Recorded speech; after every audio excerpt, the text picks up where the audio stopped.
The chapter 2 of Carrie's War describes Carrie and Nick's difficult journey from London to the countryside during the war, and their first experience in their new home. At the beginning of the chapter, Nick becomes very sick on the train and vomits on his teacher Miss Fazakali's skirt. He had already been feeling unwell because the train ride was rough, but a loud whistle frightened him badly and made him throw up. Miss Fazakali is kind and caring, as she cleans both Nick and herself without anger. However, Carrie reacts differently. She feels annoyed and says that Nick's sickness is his own fault because he ate too much food. During the journey, Nick had eaten not only his own lunch but also most of Carrie's food, including her chocolate. Carrie had given it to him earlier to comfort him because he seemed sad about leaving home, but now she feels he was just pretending to get sympathy. Carrie feels emotional inside but does not show it. Instead of crying like Nick would, she looks outside the window at the mountains and countryside. She remembers how their mother had tried to make the situation sound exciting, saying they would enjoy living in the countryside. But Carrie now realizes that they were sent away because of the war and danger from World War II, not for fun. She feels sad thinking about her mother, who always tried to stay positive, even when things were difficult. When the train starts slowing down, the teacher tells the children to collect their belongings and reminds Carrie to take care of Nick. Carrie feels slightly irritated by this because she already cares for Nick and doesn't like being told what to do. Although she loves him deeply, she sometimes gets annoyed with his weak and dependent behavior. As they get off the train, the children struggle with heavy luggage while walking down a steep path. Carrie is carrying too many things and finds it difficult. A boy comes to help her by taking some of her luggage. This boy is Albert Sandwich.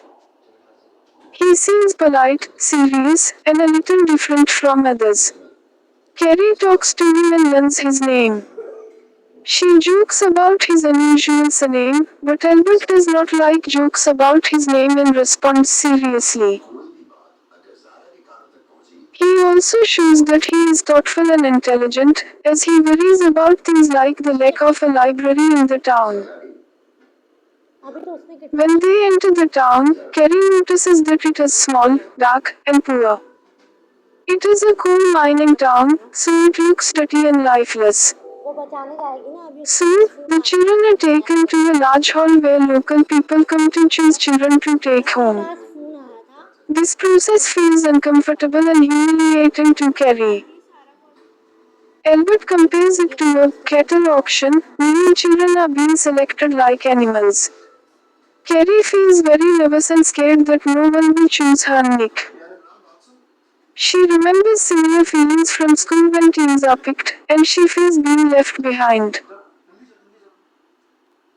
Carrie also worries about Nick because he looks weak and sick, and she thinks people may not want to take him. She tells him to smile so he looks more attractive to potential guardians. Time passes slowly, and many children are taken away, leaving only a few behind. Carrie feels ashamed and anxious, thinking they might be unwanted. Finally, a woman named Miss Evans agrees to take both Carrie and Nick, although she originally wanted only a girl. Carrie convinces her by promising to take care of Nick and saying he will not be a problem. Miss Evans seems kind but also shy and nervous. She takes them to her home, which is a grocery shop owned by her brother, Mr. Evans. Inside the house, everything is extremely clean, tidy, and strict. Carrie immediately feels uncomfortable because she is not used to such cleanliness. She worries about making anything dirty or leaving marks. Miss Evans asks them to wear slippers, but when Carrie says they don't have any, Miss Evans feels embarrassed and quickly apologizes. This shows she may think the children are poor, which makes Carrie feel awkward. The house has many rules. There's a sign on the wall saying, "The eye of the Lord is upon you," which suggests that religion and discipline are very important in this house. Miss Evans explains that her brother is very strict and expects perfect behavior, cleanliness, and respect.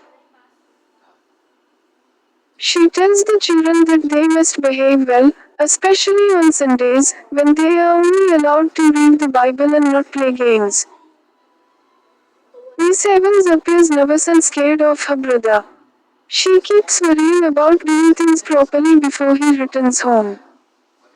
During dinner, she does not sit with the children but instead stands nearby, watching them and cleaning quickly, as if she is in a hurry. This makes Carrie and Nick feel uncomfortable and tense. There are also strange and strict rules about the house, especially about keeping things clean. For example, they are not supposed to walk on the carpet too often to avoid wearing it out. Even going upstairs is limited, which seems very unreasonable. Nick questions these rules, but Miss Evans tries to explain them politely. Nick becomes upset and scared, especially when he hears about using an outdoor toilet and remembers bad experiences with spiders. He reacts emotionally, shouting and complaining loudly. Carrie tries to calm him down and manages the situation like an older, responsible sister. When Mr. Evans finally returns home, his loud and angry voice fills the house. He shouts at his sister for going up and down the stairs too much and for not following his rules. Carrie notices how frightened Miss Evans is of him. She compares the situation to a mouse being scared of a lion, showing how powerful and controlling Mr. Evans is. That night, Carrie and Nick lie in bed in complete darkness because of blackout curtains. They are scared and quiet after hearing Mr.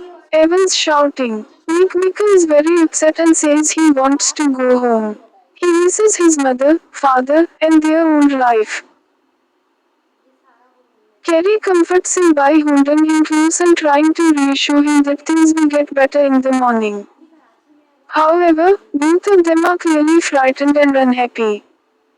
At the end, Nick describes Mr. Evans as an ogre, meaning a frightening and cruel person. This shows how scary and unpleasant their new home feels to them. Overall, this chapter shows the fear, sadness, and discomfort of children sent away during the war. It highlights Carrie's responsibility and strength, Nick's weakness and fear, and the strict, tense environment of their new home. It also shows themes of separation, loneliness, adjustment to new surroundings, and the emotional impact of war on children.